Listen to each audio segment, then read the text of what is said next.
I'm glad I got over here. I mean, you know, like I said, B, I knew that I was just telling him. I said I was gonna fuck around and end up interviewing you more so than you interviewing me, because I just admire the way you moved and the stuff that you do, because we not from here, because we not. You know what I'm saying? Me with Atlanta, I tried to rely on a few people that were here without stepping on nobody's toes myself.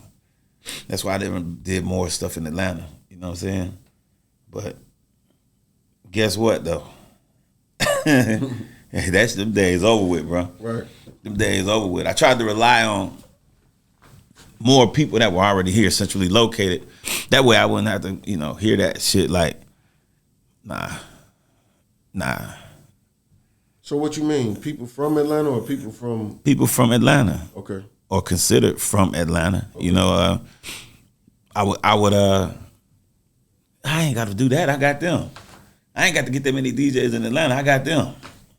No. I ain't got to work with that many people, you know. I ain't got to go move to Atlanta, none of that shit, or get an office in Atlanta. Such and such is there for me, and it wasn't. It wasn't. So now, okay, I'm not hinting around and saying nothing, but I'm saying enough. I go through that. You know, when I be saying like these, you know, I gave out awards like two years in a row. You know what I'm saying?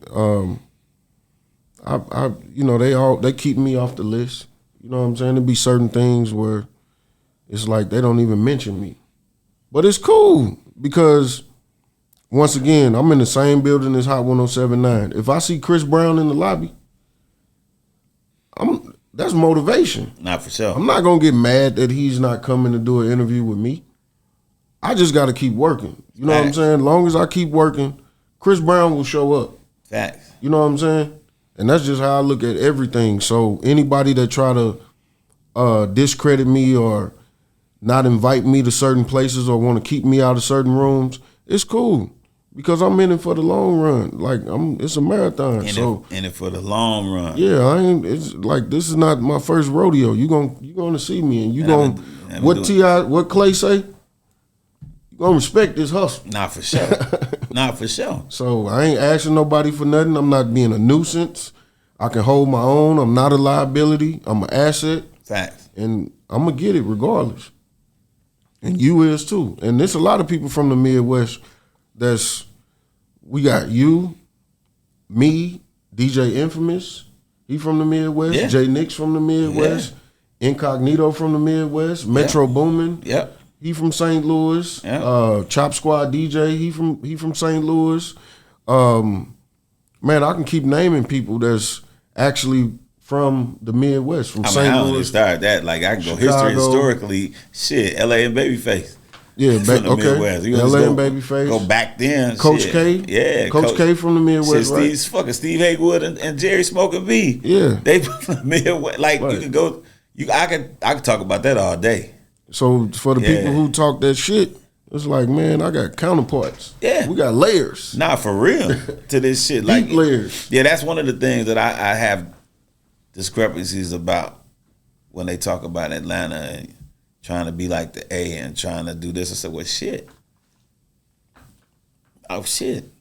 Shit. Everybody that was they from, if I'm not mistaken, they from the Midwest. Mm-hmm. And shit like that. You know, it got those spurts. Atlanta got those spurts when people move. Mm-hmm. You know, and take a break and start moving to places like the Carolinas and Phoenix and Dallas. For the Midwest anyway, I'm talking about us. Right. And then you had that other spurt again, all of a sudden everybody moved to Atlanta. Mm-hmm. I guess they had one, was it right before COVID? No, like 2015, 16 area, they started moving back to Atlanta again. Yeah. It's always, it's where it's at, man. It's Black Hollywood. Yeah. This where it's at. Like, if you got common sense, you know, why sit in your city and miss out on opportunities? You're getting older. I'm from St. Louis. The reason why I had to come to Atlanta, I was either going to come to Atlanta, Miami, LA, or New York. The reason why I had to move is because I got too big and people couldn't afford what I was doing. Man. And I was moving, bless you. Thank you. Bless you. I was moving at a fast pace, and just being the fly on the fly on the wall. You hit the ceiling. Yeah, like you hit the I ceiling. Can't do nothing else. Yeah, you hit the ceiling. Saying? I can't do nothing else. I done maxed out. So it's like, do I sit in St. Louis and argue with everybody about why I charge what I charge? You know, I might tell her, you know, when Jeezy came to St. Louis and him and Coach K called me and I had to take him around to the mall and to the radio station and all this shit. And you was doing that in St. Louis? Yeah, like I had met Casper like at a barbershop. Right. So I'm selling CDs and shit. He came out to the car, seen what I was doing. He like, man, you moving like how we move. I'm like, who is y'all? He like, man, I got this crew called the Hitman DJs, and I'm gonna put you on a conference call. Right. So a week or two go by, he put me on a conference call. So right after I get on the conference call, Jeezy calls my phone. Like he was doing promo. Right. He had just got his deal and he was beefing with Gucci Mane and all that.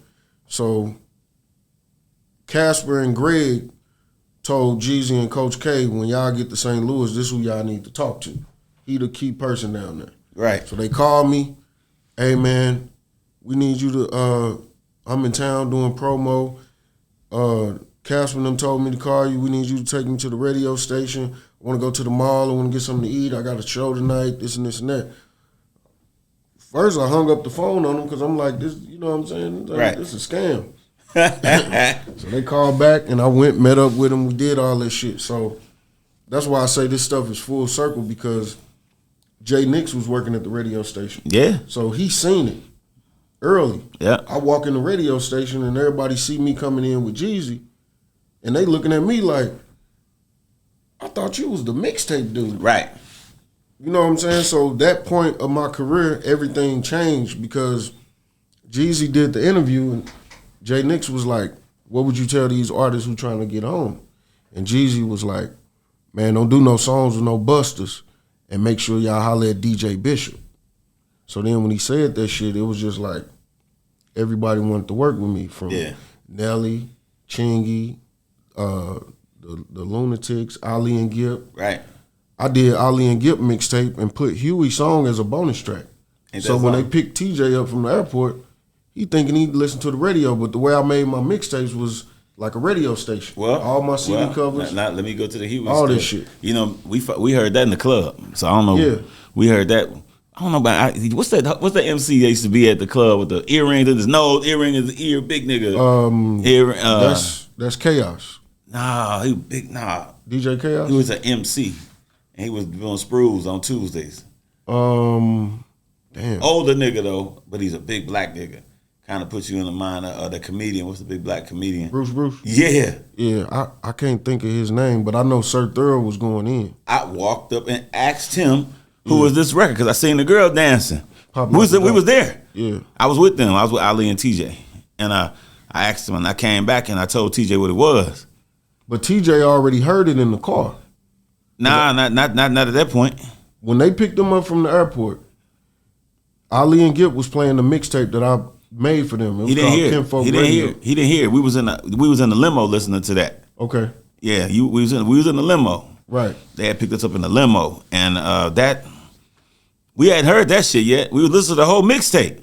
We hadn't heard that motherfucker yet until we got back in the truck. Okay. But I was like, what the fuck is this? Because I don't think I was paying attention to it. I paid attention to it when I seen the girl dancing off. And the dance didn't even go like what they did on the video. Nope. And so I seen this girl kind of just doing it real lightly. I asked TJ, what the fuck is this? He said, I don't know. So I went to the MC nigga. I didn't go to the DJ. Mm-hmm. I went to the MC. And Ali was just walking around the club. Because that nigga didn't never go out. And they were shooting a video that weekend too. Yep. He didn't never go out. And so, we shot Go Ahead. Yep. I think I was at that video shoot. Yeah, man. Yeah. So, and he told me there was a little dude named Huey. So TJ got him with Myth Hits. Mm-hmm. But that we didn't hear that shit before. So it's like.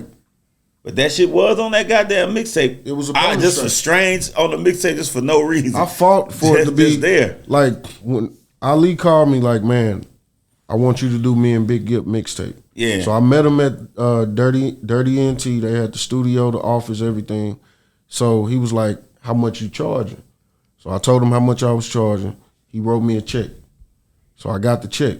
So after that, I put the mixtape together and I was like, Lee, can I put some bonus tracks on here for like the new artists or whatever? Because it's going to stretch y'all situation out. Right. And it's going to make more people embrace y'all. Yeah. He was like, all right, that's cool.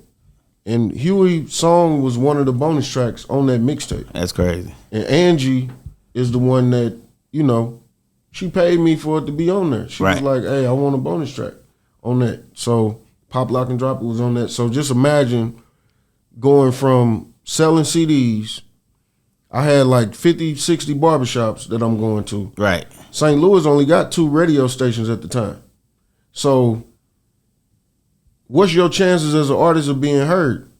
So if I got beauty shops, nail salons, barbershops. Hell yeah. And I'm going through the whole city with all these mix CDs. How many spots did you have to mix CDs at?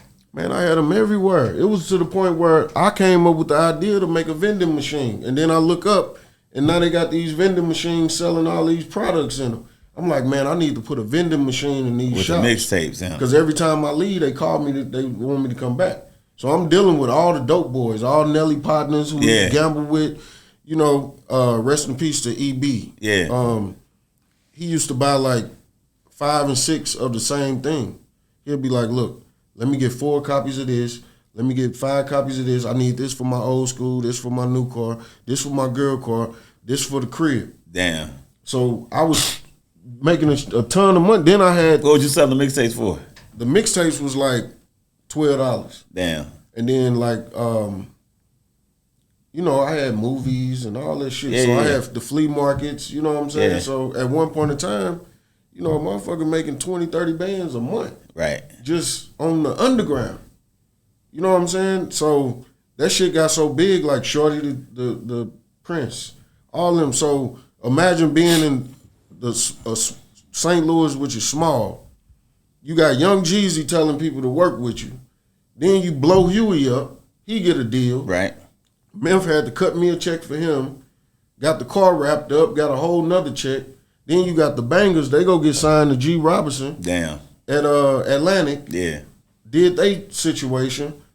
I got 3-4 mixtapes on Chingy. Right. Then I got Chingy vs. Nelly mixtape. Then I got Ali and Gip mixtape. Right. And I had a plug with the bootleggers in New York. So every time I made some shit, I'll fly to New York and give it to them, and then they'll bootleg it. So that's what made Nelly and them and Murph and all them start taking me serious, because it was like, they'll go out of town and you was actually getting on, and you was actually flying to New York. I'll fly to New York, because I'll go to New York and, you know, we'll, like I said, I was cool with people on Canal Street. Yeah, Canal. So when it come to like the Gucci, the Louis Vuitton, all that shit, I had females in the beauty shop. So I'll go buy shit and give it to them and they'll sell it. Damn. At the same time, I'm dropping off my mixtapes at these bootleggers. So when they seen like the Chingy vs. Nelly, they knew they was gonna make money off of that shit. Right. So, you know, Nelly, he had an issue with it at first, but then, like I told him, I say, bro, if K Slay and them got Jay-Z versus Nas and Jadakiss versus Beanie, why would you want a New York nigga to air the beef out? I'm from the city. I'm gonna give you a question. Locally and nationally, honest opinion about, no names though. That's gonna be hard. You get what you can do it. You can do it. I want you to give me a basic opinion though. How you feel about DJ Cruz? Your take on it, for what you doing right now at this moment versus how do you feel about it? Well, the reason why I didn't want to be a part of a DJ crew no more is because I felt like it was just like, you know, I was getting pimped at a certain point. You know what I'm saying? I felt like when I moved to Atlanta, motherfuckers wanted me to stay in St. Louis. Because they was like, shit, that's our guinea pig. That's the St. Louis branch. You know, so it was just like BMF. Like, we got our St. Louis niggas, Detroit and LA niggas. So they wanted me to stay where I was at because I was bringing so much money to the table. You got East St. Louis artists. They coming with bags. Then you got St. Louis artists coming with bags. They want promo. You know what I'm saying? They want to do these mansion parties. Yeah. They want to do, you know, they want to do the mixtape. They want to press up 50,000 copies and shit. So I was bringing a lot of money to the table. Right. You know what I'm saying? So when I moved to Atlanta, it was just like I turned it to competition then. Cause now my eyes was open. I'm starting to see things. I'm like, oh, motherfuckers really wanted me to stay in St. Louis. Right. So that's when I had to reinvent myself and come up with ATL Top 20. But the DJ cruise is a beautiful thing if it's going in a positive direction. But when you got greed, you got people trying to start businesses within your business, that's when it turns into shit. So it's like if it's positive, it's a great thing. You know what I'm saying? So basically you saying people trying to start businesses within your business, meaning doing the same business that you doing? Yeah, like you got the core DJs, so it's like, say you put some DJs in your crew, and then it's a chain of command. You know what I'm saying? So it's just like, this is the focus. You know, we doing these DJ retreats, we doing all this stuff. This stuff costs money. Right. So of course we need sponsors. But then when you have DJs that you put on, they trying to get sponsorship for some other shit that ain't got nothing to do with that, but they trying to use your logo and hide behind your logo. Been there. You know what I'm saying? And that's when they start abusing the brand. And then you got to get rid of them. You know what I'm saying? So now I got to deal with 6 months of you screaming about niggas. Yeah. Got rid of you, niggas hating and it's like, you know what you did, bro. You was over there scheming off the top. Yeah. You know we got this retreat coming up. You know these we need. How many hotel rooms you be getting? Shit. On the retreat. Well, now I block them, but I don't buy them like I used to. But I'm saying, how many you usually block? About 100? 200? Yeah. Because I used to double them up. So this, bro, before I stopped buying rooms, I had spent, and you know I was the only one still doing that. Mm-hmm. I had spent all in all them retreats, 50, 60,000, sometimes 70 a pop. I had spent about close to $3 million. And sometimes you might break even. Just on hotel rooms. Just on hotel rooms for my DJs. I'm not talking about venues and shit like that. Because this how many years now? Shit, we on retreat number 36 coming to Vegas. Yep. But I had stopped that. I had stopped it some retreats ago of buying niggas rooms. Now I make sure we straight discounted rooms, and you know, you believe it or not, a lot of niggas stopped coming when I wasn't paying for their room. Ain't that crazy? That's how it is. That's crazy. A lot of motherfuckers stopped coming to the retreat because I wasn't paying for their room. They want everything for free. That's a bad thing about DJs, man. They want everything. You gotta pay your dues. I create my headphones and shit. Oh yeah. They want them. Hold on. They want that for free. That's wild to me. Like, nigga, they don't support brands, man. They don't support what you're doing, but they want to. I got all these different shows. I'm on 191 stations. I'm in the building. I do Ricky every morning. Mm-hmm. That's Dish Network, right? It's Ricky Smiley. Ricky Smiley. That's he in this building too. Yeah, that's I think he had Dish Network. He does Dish himself, right? But Ricky is I'm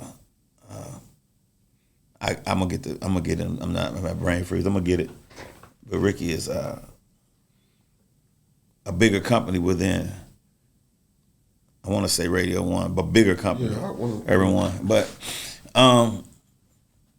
I do all these stations and I try to give niggas mix shows and try to show them how to advance themselves. And I'm not tripping about niggas that got other regular jobs with insurance and the whole shit.